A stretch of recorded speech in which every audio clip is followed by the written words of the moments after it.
Eastern Suburbs team lineup is Riley, Bennett, Leggett, Gibbs, Connor, Worth, Spina. John Tobin is the captain. Alchin, Simpkins. Looks like this: Potter, Gearan, Peterman and Chris Mortimer in the centres, Farah, Hagan, Lamb, Langmack. Steve Folkes is the captain. Phil Gill back in the top grade with Peter Kelly, Billy Johnston and David. Certainly a true professional. Well, he's come into the side to replace Brian Batiste, and they're two very contrasting players. Batiste is a strong, tireless defender. The other fellow's a ball player. Beautiful ball play by Canterbury, right out through the centres. Gearan will score. Gearan plunges into that corner. The scoreboard corner. Touch judge having a quick word to the referee. Another touch judge is coming across. I'm just waiting to see what this report is all about. It was Terry Lamb who stood in the tackle of Gary Worth before giving it out to Hagan. It went on to Potter, who made the extra man in the back line. And then the Mortimer brothers played their part before Steve Gearan was given the final pass. And he went into that. He's 18 metres out, and again Simpkins is a dummy half. Here it is, a mini wall, if you like, and now they go back to the blind, come back to the open, and Riley is tackled just inside the 22. Stephen Hardy, dummy half. This is Gary Worth, and he's through. Gary Worth got one to beat. Oh, good tackle, Michael Potter. That was a try-saving tackle by Potter. Simpkins, a long pass. It's been taken there. To reassemble themselves. Gould. Down inside 32, kicks on the 22 for Terry Lamb. Lamb will score, I think. No, he couldn't get the hands to it. Spina. To the score to Canterbury. 4-2 the score, and things aren't looking good for Eastern Suburbs despite that scoreline. They've fallen off a lot of tackles, and I think the next 11 minutes is going to be a long, long time for them to half-time. They're really doing it tough. Gould. Already he's left his stamp on the match. Gould. Kelly. Langmack, beautiful passing. Lease, and away it goes to Hagan. Turns it inside there for Langmack. Langmack off the knees, gets the pass away to Hagan. Shrugs off a chest-high tackle. Floats the ball out to Peter Mortimer, the man they call the Parrot. He's tackled just outside the 22. Succulent odds at the moment with those people that don't exist.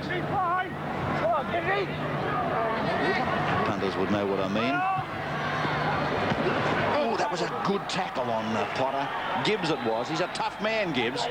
I've been critical sometimes of the way he goes about the execution of tackles, but that... I think Arthur might have come here in a different frame of mind to Warren Ryan. Arthur would have been hoping his boys would produce the sort of football they are, and he'd be happy they're still in this game at half-time. That's an important scrum win for Eastern Suburbs against the feed, and that's a good run by Gary Worth.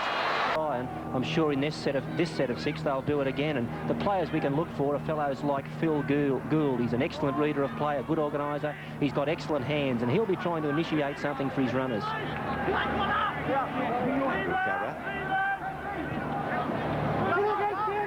There's a touch judge come in, so it's pretty obviously a Canterbury offender.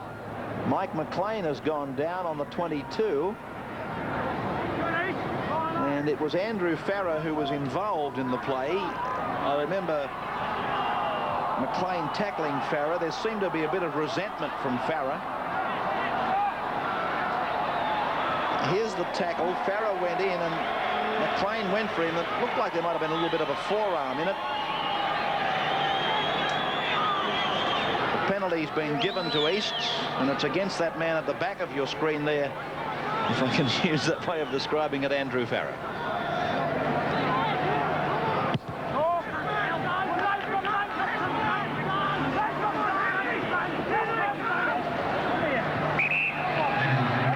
He's put Farah in the sin bin. Obviously, Farah said something to the touch judge that reported him, and he's put Andrew Farah in the sin bin for 10 minutes. While all that's been happening, John Tobin's come from the field. The Eastern Suburbs doctor is looking at him very closely, and it looks at something in the cheekbone or the jaw area. There's John Tobin being inspected. And, oh, yes! Bennett! Down to the 32-metre line. The kick over the top. He regathers Bennett. Can he get rid of the ball now? Michael Potter hitching a ride. spectacular play there by the East winger. Canterbury really at 6s and 7s as Brad Tessman takes it within 8 metres of the line, less than that. 5 tackles gone against the Roosters. Away now for Gary Worth. He puts up the bomb.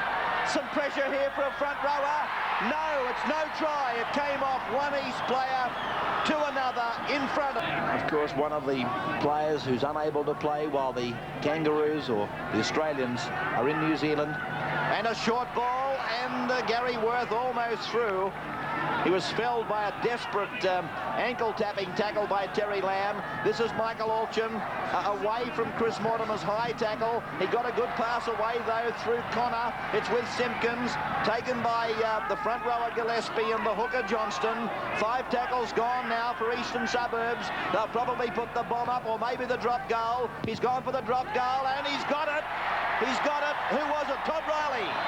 Todd Riley kicks the field goal. Terry Lamb was decked in the back play. I don't know whether it was late. Did you see it closely, Graham, down there? He was definitely hit well after he released the ball, right? Well, he's getting some attention. The touch judge hasn't moved yet. It's gone over to Hagan to give to Lease, and Lease is tackled on 5 just outside the East 22 line. Across now for Hagan again. He puts up the kick. Here's Riley coming across, takes it nicely in the M.A. Noble corner, and here goes the touch judge. He didn't miss the incident involving Terry Lamb, as we see Todd Riley taking the bomb. But don't be surprised if a penalty is given here to Canterbury. In fact, I think he sent him. Has he sent him off? Yes, Gibbs has been given his marching orders. 10 minutes. 10 minutes in the bin, is it? 10 minutes in the sin bin for Gibbs. And I'll come back to a point just outside the 32-metre line to give the penalty. Here was Lamb. The ball's gone for an age. Gibbs came in late, and Lamb goes to ground. Canterbury, whoever it was who didn't consult Steve Gearin,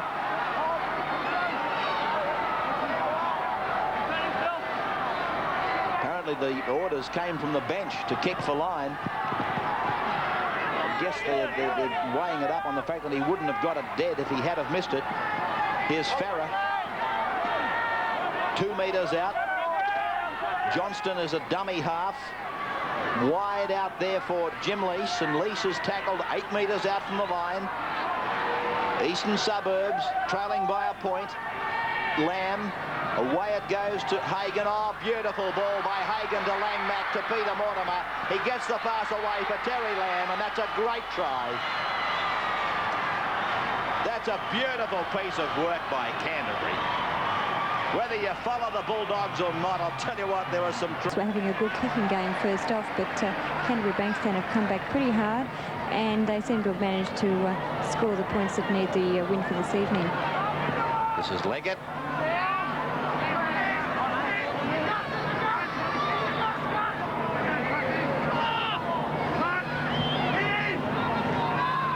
Simpkins to Tessman.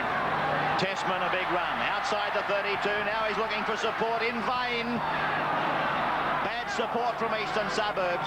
2 of their better players, Simpkins and Tessman, they put it together, and then all of a sudden Brad Tessman found himself like a shag on a rock. Nobody with him at all. Good work by Tessman. The Saturday game. The match down the Canberra Penrith. Canberra Penrith. Here's Spina. Wild pass by Laurie Spina, picked up by Glenn Leggett. Pass taken by Worth, and this is real desperate stuff from Eastern Suburbs. McLean going down the ground, finding Bennett, back inside for McLean, and he's lost the ball. Canterbury with it. Just on their side of the halfway.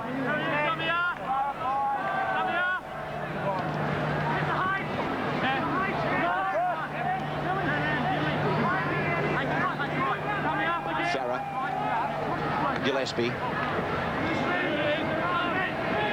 14-7 in favour of Canterbury Bankstown. Just a matter of probably a couple of minutes left, if that, in the match. Talking of David Gillespie, he had a big match here last Monday night, and it earned for him a 2-year contract. In fact, there's the siren sounding, so It was the briefest 2 minutes that I've seen in a long time. But Canterbury defeating Eastern Suburbs by 14 points to 7. Gearin and Lamb tries, Gearin 3 goals. Don't forget to subscribe, add your comments, and share your memories. If you have any old VHS tapes or even DVD to dispose, let me know. Drop me an email on ceagle666@gmail.com.